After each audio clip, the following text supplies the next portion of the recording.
حضرت عمر رضی اللہ تعالیٰ عنہ نے کبھی کوئی خواہش نہیں کی۔ ایک دن مچھلی کھانے کو دل چاہا تو اپنے غلام یرکا سے اظہار فرمایا۔ یرکا آپ کا بڑا وفادار غلام تھا۔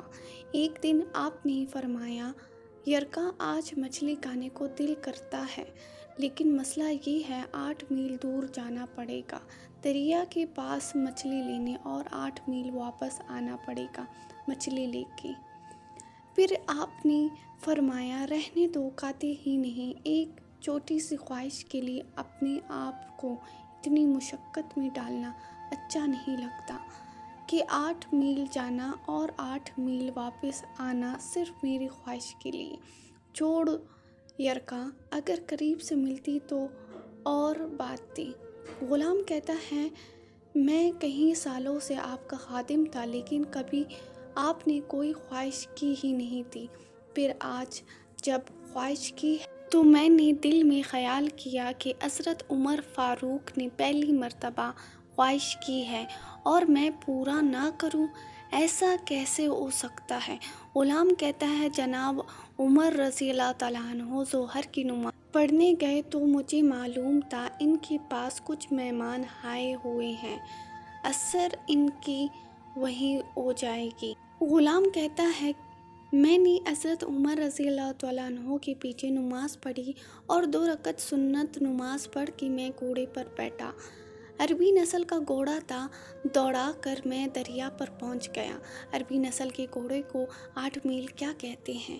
وہاں پہنچ کر میں نے ایک ٹکڑا مچھلی کا خریدا اور حضرت عمر رضی اللہ تعالیٰ عنہ کی عصر کی نماز ہونے سے پہلے میں واپس بھی آ گیا، اور گھوڑے کو میں نے ٹھنڈی چھاؤں میں باندھ دیا تاکہ اس کا جو پسینہ آیا ہوا ہے وہ خشک ہو جائے اور کہیں حضرت عمر فاروق رضی اللہ تعالیٰ عنہ دیکھ نہ لے۔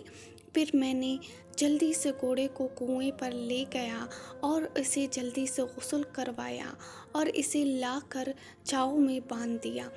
جب ہمیں خواہشات ہوتی ہیں تو کیا حال ہوتا ہے، لیکن یہ خواہش پوری کر کے ڈر ہے کیونکہ ضمیر زندہ ہے۔ فرماتے ہیں، جب عصر کی نماز پڑھ کر حضرت عمر فاروق آئے، میں نے بھی نماز ان کے پیچھے پڑھی تھی۔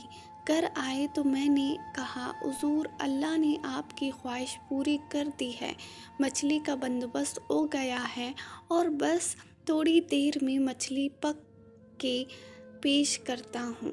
کہتا ہے، میں نے یہ لفظ کہے تو جناب عمر فاروق اٹھے اور گھوڑے کے پاس چلے گئے، گھوڑے کی پشت پر ہاتھ پھیرا، اس کی ٹانگوں پر ہاتھ پھیرا اور پھر اس کے کانوں کے پاس گئے اور گھوڑے کا پھر ایک کان اٹھایا اور کہنے لگے، یرکا، تو نے سارا گھوڑا تو دھو دیا، لیکن کانوں کے پیچھے سے پسینہ صاف کرنا تجھے یاد ہی نہیں رہا اور یہاں تو پانی ڈالنا بھول گیا۔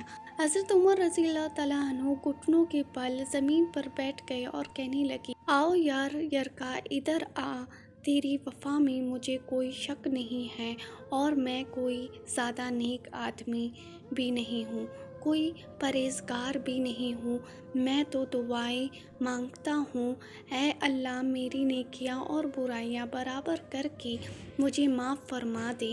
میں نے کوئی زیادہ تقویٰ اختیار نہیں کیا، اور بات کو جاری رکھتے ہوئے فرمانے لگے، یار ایک بات تو بتا، اگر یہ گھوڑا قیامت کے دن اللہ کی بارگاہ میں فریاد کرے کہ یا اللہ، عمر نے مجھے اپنی ایک خواہش پوری کرنے کے لیے 16 میل کا سفر طے کروایا، اے اللہ میں جانور تھا، بے زبان تھا، 16 میل کا سفر ایک خواہش پوری کرنے کے لیے، تو پھر یرکا تو بتا، میرے جیسا وجود کا کمزور آدمی مالک کے حضور گھوڑے کے سوال کا جواب کیسے دے گا؟ یرکا کہتا ہے، میں اپنے باپ کے فوت ہونے پر اتنا نہیں رویا تھا جتنا آج رویا، میں تڑپ اٹھا کہ حضور یہ والی سوچ، یہاں تو لوگ اپنے ملازم کو نیچا دکھا کر اپنا افسر ہونے ظاہر کرتے ہیں۔ غلام رونے لگا۔ حضرت عمر فاروق رضی اللہ تعالیٰ عنہ کہنے لگے، اب اس طرح کر، کوڑے کو توڑا چارہ اضافی ڈال دے اور یہ مچھلی لے کے آئے ہو اسے مدینے کے غریب گھروں میں تقسیم کر دو اور انہیں یہ مچھلی دے کر کہنا کہ تیری بخشش کی بھی دعا کریں اور عمر کی معافی کی بھی دعا کریں۔